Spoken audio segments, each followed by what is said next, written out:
Hello po mga kaibigan, si Ramil po, Vlog Boy. Siyempre, nandito po tayo sa Virginia. Ang ating talakayin today is picnic ground ng mga Pilipino tuwing Sunday.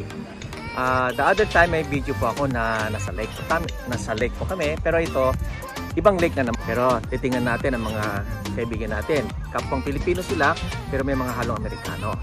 Subukan natin.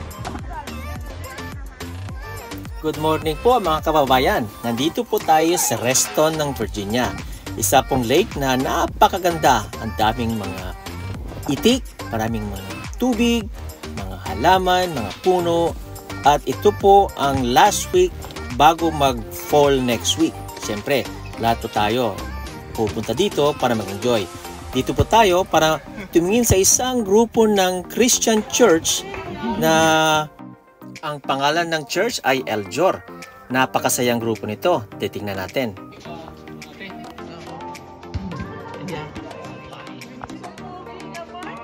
Oh, napansin natin, may barbecue, may pogi pa.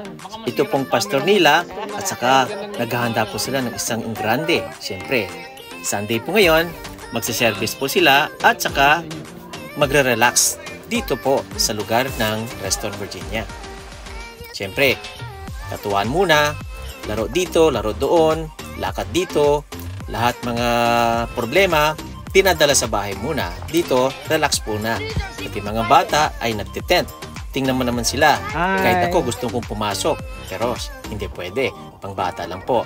Sana pwede ako mag-fishing, tumingin sa mga ibon, pagmasdan ang kanilang mga kinakain, habang tinatapon namin ang kanilang mga pagkain. Kaya halika na, tingnan natin. So ngayon, magsisimula na po sila magpa-practice para sa kanilang worship service. Siyempre, si Christian po ang namumuno sa gitara, may mga backup singers, at lalong-lalo na, hindi nawawala yan dahil magbibigay muna tayo ng prayers. Si Kuya Sir Doktor ang pangalan niya. Pikit po tayo, magdasal po tayo, siyempre, worship po tayo bago kumain at makinig ng salita ng Diyos.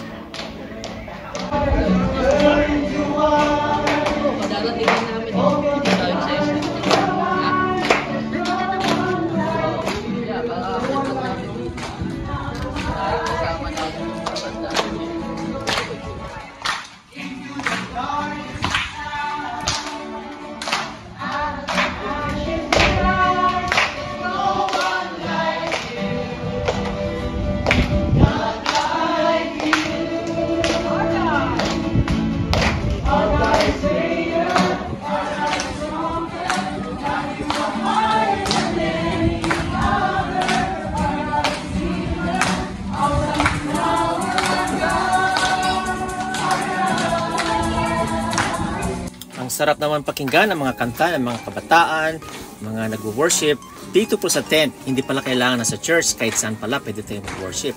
Tingnan mo naman si ate, palakpak dito, si ate naman doon sa dulo, sayawan doon. Siyempre, si pastor, naghahanda na, nagdadasal po tayo, kahit sino-sino mga bisita ay welcome. Siyempre, meron po tayong mga cook assignment. Mayroong nagbabarbecue, hindi nawawala po yan. Habang may tumutugtog, may nagluluto. Pero siyempre, nagdadala din ang mga pagkain nila, nakanda na po lahat pagkatapos ni pastor mag-preach. Siyempre, habang nakikinig po tayo, dahan-dahan po natin niluluto. Tingnan natin, napakasarap na po itong Filipino version. Pero siyempre, barbecue free po. Mayroon ding taco na gawa ni ate. Ay, salamat, nakatikim din ako kanina. Ito po si pastor na mamaypay din para siguradong lutong-luto ang mga pagkain. Wow naman, Pilipinong barbecue. Ito po, libre. Nako, ang ating pong mga dalagita. Ito pong ating mga inumin. Siyempre, walang soda, iba't iba. May mga kanin, may mga cakes sa mga nagba-birthday. Siyempre, titingnan natin. Mag-happy birthday muna tayo bago tayo kumain. Sige, sandali lang. Baka dito tayo matunawa nito.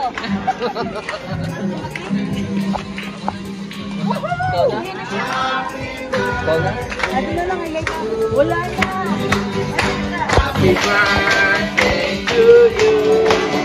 Happy birthday.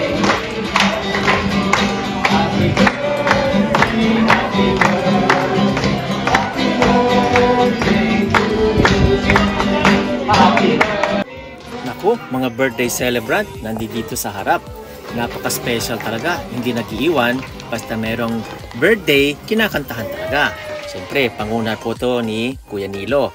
Palakpakan po dito, saka siyempre, enjoy na. Malapit na pong kainan, habang nagbe-preach si Pastor Joey, malapit na rin naluluto ang barbecue. Ang Philippine barbecue. Ito po ang sinasabi nilang Philippine style na hindi nyo nakukuha sa mga Espanyol, American, dito lang po sa mga Pilipino. Subukan natin. Sarap. Hindi na, oo. Ako, sa mga taong hindi nakakalam sa mga pagkain ito, Pilipinong-Pilipino po. Ito po, mani. Nako, si ate. Isang palanggana, kulang kanina. Akala namin, ito po si ate, may taco. Sabi niya, masarap ba? Siyempre, masarap. Titingnan natin sa kabilang dako naman, ang mga niluluto ng iba.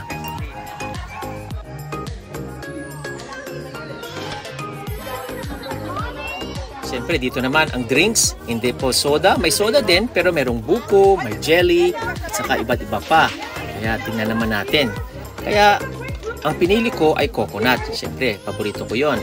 Siyempre, may mga kalamay din, at ibang mga pagkain. Nagugustuhan ko yung may mangga. Ito po, mayroong fresh banana at iba pa. Mani po. May mga cupcakes din. He looks at me, I'm like, Siyempre, hindi nagpapatalo yung mga youth. Pero din silang contribution. Naglalagay po sila ng mga hotdog, saka sila kuya. Ako, ang sarap din ng barbecue. Siyempre, unahin natin yan. Let us try the Taco Bell. Agawa ng bahay. Sarap po. Ito po, susubukan natin. Ito po ang aking German na kaibigan. Sasabihin niya, kung masarap po daw ang pagkain. Ano po masasabi niyo po sa pinakbet? Napakasarap. Talagang lutong Ilocano. Siyempre, hindi nawawala ang barbecue ng lutong Pilipino. Ito ang masarap. Mangga, may bagoong. Titignan natin.